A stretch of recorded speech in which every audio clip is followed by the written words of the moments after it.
We back? Hello?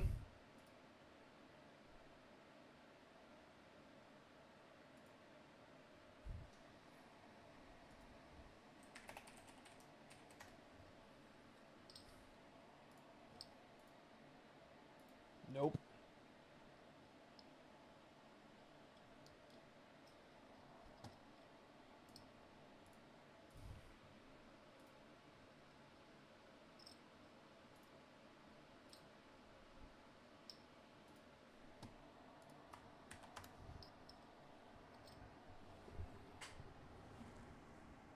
Haha, Sean Carpenter, give me a second. My lights, everything broke.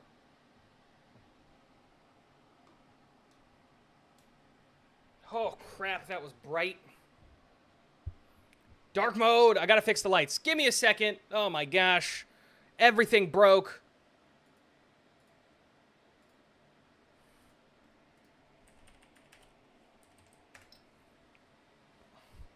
We're back, but everything's broken. No.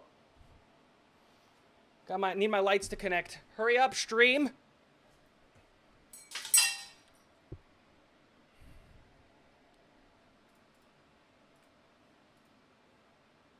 Oh, I need to launch the control center.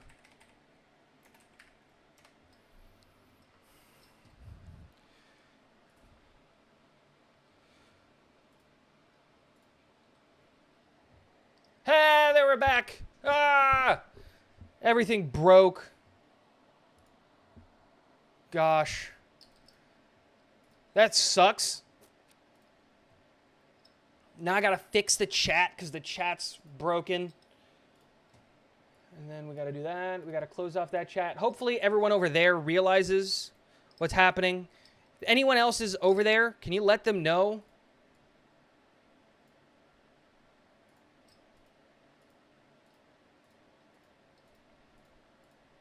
There it is. Boom. Thought it was a live darkness retreat. Oh, I should do if I can find a place that'll let me do it. I would so totally do that. That'd be so fun. Alrighty. Ugh. What was I talking about? I don't even remember what I was talking about. Yeah, Calais Campbell. Yes, he is better than the other guys, but the other guys can still come in and play well. Man, I lost track of everything that I was saying. Let's wait a little bit. That sucked. My internet just decided to, like, crap all over itself for some reason. I'm going to have to restart my computer after this. That was super weird. Sean Carpenter, Akeem Hicks. Yeah, we talked about Akeem Hicks. He is in the previous live stream before this one died. Again, he's an option. At this point in time, the difference between guys like, you know, Akeem Hicks, like the difference between, let's say, Poona Ford, Matt Ioannidis, you know, Akeem Hicks, Linval Joseph, and Ndamukong Suh, Braden Fehako, Tyson Alualu even at this point. Like, the difference between all of those guys isn't that great. They're not, like, super different. So, yeah. Back from the shadow realm. Yeah, apparently. Well, I have no idea, Jets mess. Out of nowhere, it just, blip, it just, the stream shit the bed. I didn't lose internet. I didn't, like, it did this, the whole stream just shit the bed. It was very weird.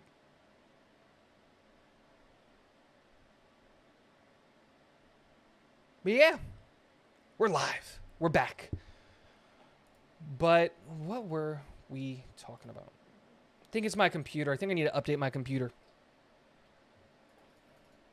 I think that's what's happening. Alrighty.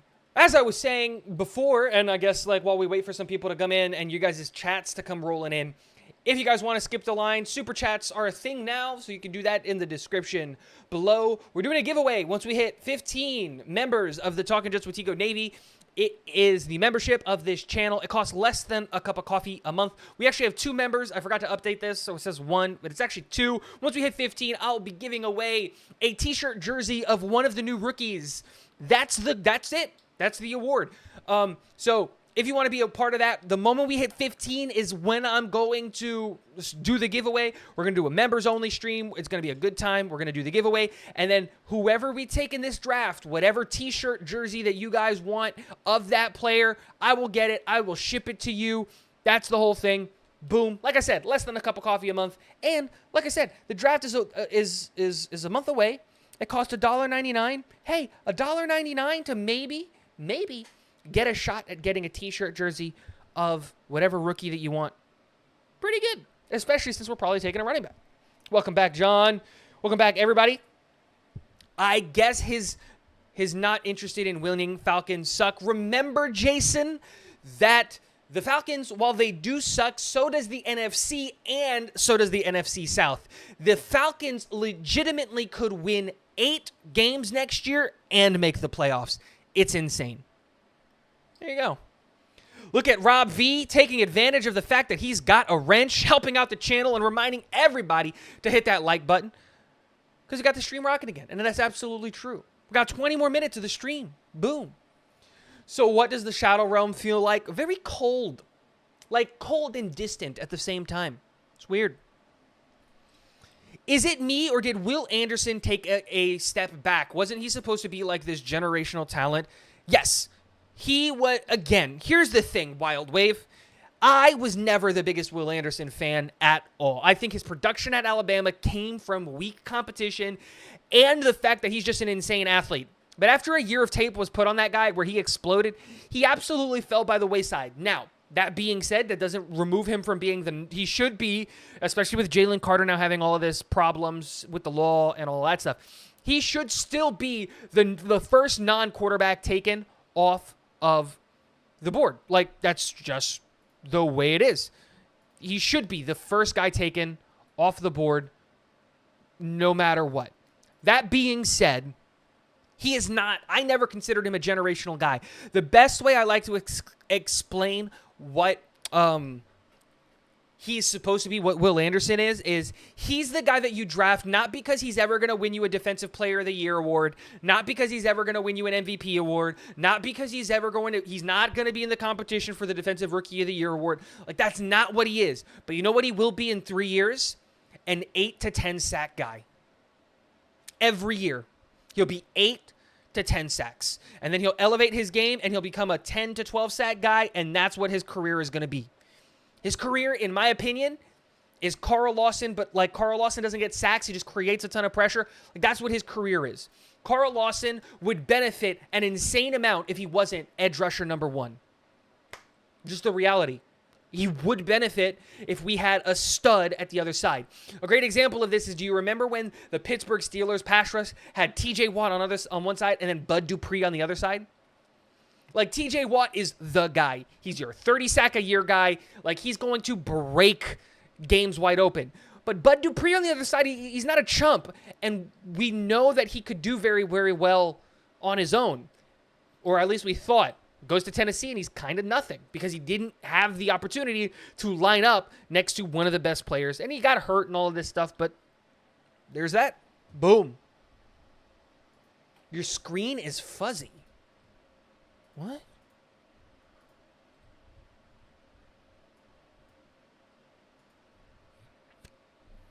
Let me see.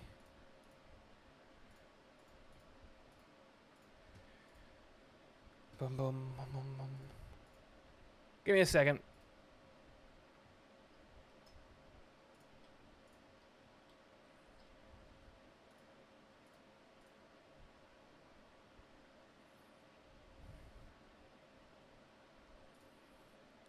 Oh, I can't fix it during the live stream. Sorry, guys. I don't know what's going on. My bad. Whatever. Sucks that Ritter will put up better numbers than Zach will ever put up. See, I don't agree with that, Kyuka Lake. I feel like Zach's failures were way, way, way, way more on Mike LaFleur's inability to adjust. And, like, we saw this report out of more than one place that why is it that Zach was the only rookie in the class that was given the entire playbook to learn? We didn't hear that from a single of the other rookies or second-year guys. They all started with limited playbooks. All of them. Zach was given the whole playbook and asked to do everything immediately. And so when you take a guy who actually knows what he's doing at the offensive coordinator position, like Nathaniel Hackett, I think you're going to be in a much, much better spot. He's going to be able to sit behind his hero for the next year, 2 years. I think Zach still has an opportunity. And again, I'm not banking on Zach, but I still believe that Zach can turn into something. It's the same reason, like when I look at the San Francisco 49ers, I think the reality is Brock Purdy's not going to be ready for the beginning of the year. There's rumors that Trey Lance might not be ready for the beginning of the year. I think Sam Darnold's going to start, and I think Sam Darnold's going to light it up in that Shanahan system. Like, I think he's going to do so well in that system and in that scheme, and I think he's going to be able to kind of revitalize his career. It's crazy. Rob V, going insane. Screen is fine. Not fuzzy. It's not fuzzy for me. Thank you very much. Click on the pinwheel on the stream and the resolution if it's fuzzy. Maybe. That might be it. I just assume that I did something wrong. Alrighty.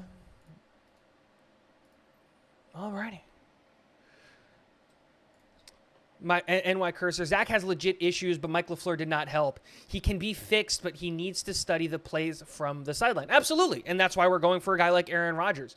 Like, again, Zach's issues aren't with, like, his ability. Zach's issues are all up here. All of his issues are up here. Because when you look at ability, when you look at his physical tools, he's got it all. He's got it all. And I don't believe he can't read a defense, he can't do... No, he absolutely can. He got the yips. Let's get rid of the yips and let him sit behind his hero, and then we'll see what we have in the guy. Because that's the thing. Reports, and not from the Jets media, like the Jets guys, like the Jets coaches, but from the media and stuff, when they were allowed to go to practice, talked about Zach being very accurate at training camp and in like all of these things and doing all those things. Like, it makes a ton of sense that, like, the idea that he could be fixed and all of this whatnot and all of this extra stuff. But yeah, that's that. I hope not. That would infuriate me, Sean Carpenter.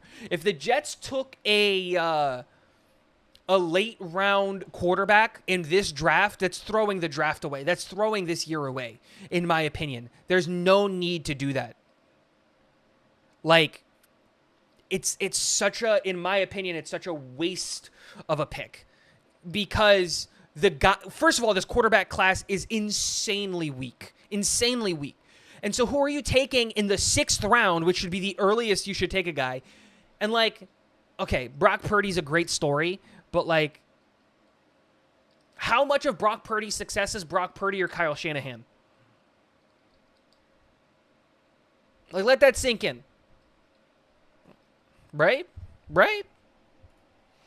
I'm not saying Zach can be fixed, but he 100% needs a redshirt year. And that's exactly what he's going to see. He's going to see a redshirt year. He's not going to play next year, and that's fine. He's going to sit behind Aaron Rodgers. He'll be the backup QB, and it makes a ton of sense. I don't know if he would feast, but I think he would be much better. I think he'd be league average at least.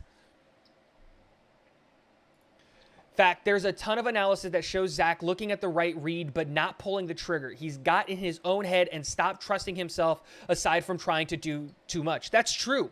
I totally agree. Totally agree. He can read the defense. He can't read his own receivers developing a play. He waits for it to develop. Receiver has to wait, and defense catches up and makes the play. I think that's partly true, NY Cursor. I think what Rico said is a little bit closer to the truth. I think he's looking at the right places. It's just that when it comes down to make the throw, he's got the yips. He doesn't trust in his own ability anymore to fit it in. And the reason I say that is because if we look at, like, and these are 2 examples of the 20-ish games that he played in his career, but if we look at specifically the Pittsburgh game in last year and then the Tampa Bay game in year 1, he was throwing receivers open. He wasn't waiting for guys to be open. He would see the play develop, and then he would hit the guys in space. And, like, he was doing that really well. But what happened is something came in his brain, and it's probably Bill Belichick, like Rob said, and the fact that Mike LaFleur is just a bad offensive coordinator. Boom, and there you go. You know what I mean? And now he fell off, and now he's in his own head more than he's in the game. And, like, I had the, like, so I played lacrosse in high school. I actually stopped playing football to play lacrosse. I had D1 offers and all that stuff. And after I got my first offer from a legitimate school, like, when I got a letter in the mail and, like, a phone call from my uncle saying, like, hey, you've got an offer from Notre Dame to play lacrosse at Notre Dame my junior year, I was ruined because I started playing in my own head. I was the only guy at my school with an offer from a legitimate D1 place, and I fell off. I got booted off the varsity team. I got put on the JV team. I got taken off the first line. Like, I couldn't play because I was in my own head because I felt like I had to live up to the hype that was being a D1 player. And so that's, like, that happens. And then, like, as the season was going on and I was ready to, like, almost bench myself, my uncle was like, dude, shut up. Like, you earned it. Stop thinking about it. And then you were just like, boom, easy breezy. Everything came back. I got rid of the yips. Done. Ben Jones or rookie center? I would prefer a rookie center, Sean Carpenter, like Luke Whippler all the way. That would be me. That'd be it. Doug D would address DT in round 3. If we had a third-round pick, I agree. That's where I would have taken a defensive tackle, would have been in the 3rd round if it was me. I really feel sorry for the kid. When we benched him, he was supposed to stay on the bench. Unfortunately, Mike getting hurt and Flacco's performance forced us to play him. It was in Jacksonville, I believe. So, yeah, man, it sucks. It sucks.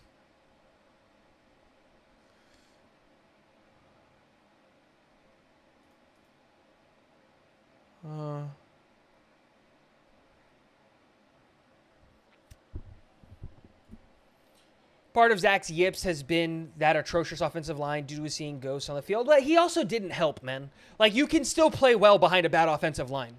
Like, look at what Joe Burrow's been doing for years, right? Like, you can play well behind a bad offensive line.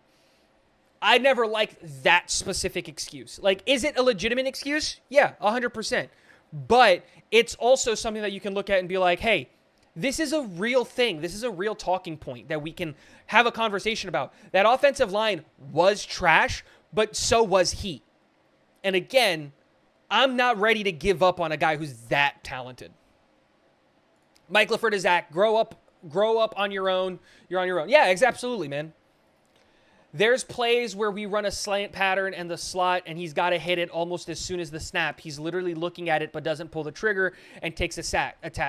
It's so much mental. Dude, it's a compounding issue. It's a mental thing that gets on top of it, and then he's seeing guys open, and he's not trusting that he's going to be able to hit the accuracy with it, blah, blah, blah, blah, blah, blah, blah. It's so much of this thing that where, like, it's not just a mental thing. Like, it became an ability thing as well. Like, the mental led to him being bad, and the bad led to the mental, and the mental... It's this whole thing because, like, how do you explain being able, like, if you watch all 3 years of him at BYU, he could hit a 5-yard out route. He could hit a screen. And then he gets to the NFL and he can't hit a screen. What? It's the same pass. The field's not bigger. It's the same. It's so, in my mind, it's so totally a mental thing. Now, we're talking about one of the hardest things to get over in sports is the mental thing. We've seen the yips ruin careers. And this is something that Buffalo Jet fan, hey, he's in here. And guys, we're going to end the stream in like 8 minutes. Go over to their stream. It's him and Paul Boy Green. That's why we only do an hour here on Wednesdays. When you look at it, like, he used to be able to hit those things. He didn't hit those things. Boom. Now he can't. And yes, his comeback would be the biggest statistical improbability that we've ever seen in the NFL. Blah, blah, blah, blah, blah. I get all of that. But you don't give up on a guy that's talented. And when he gets to sit behind the guy that he literally modeled his game behind, who knows? Maybe he can Aaron Rodgers with Aaron Rodgers and be the heir apparent. And maybe, hopefully, Jordan Love sucks. Who knows? Not hopefully, but you know what I mean? Like, it's the law of averages. Green Bay can't go from Hall of Fame quarterback to Hall of Fame quarterback to Hall of Fame quarterback, right? Like, That's not a thing that can happen. Right? Yeah. He hits receivers in a straight line plays, but timing plays that break direction, he waits until the breaks occur. He doesn't trust the play he sees ahead of time, waits for confirmation. This is absolutely true, NY Cursor. You're right. Yep. I played lacrosse too. Long stick midi. Look at that. I started as an attack, and then I moved over to midi. And I also coached. I had a kid with a D1 offer for Central Michigan, and as soon as he knew, his performance fell. Expectations screwing you up is real. And you know another story of expectations screwing you up is Trey Lance. Trey Lance going number 3 overall absolutely ruined him. He should not have been the number 3 pick. He had all of the talent in the world. It's one of the reasons why they kept Jimmy G. He wasn't ready to play. And then, boom. Jimmy G gets hurt. He has to play. He has to play. Then he gets hurt. And then Jimmy G comes. And then he gets hurt. And now you have the last pick in the draft winning 6 or 7 straight games.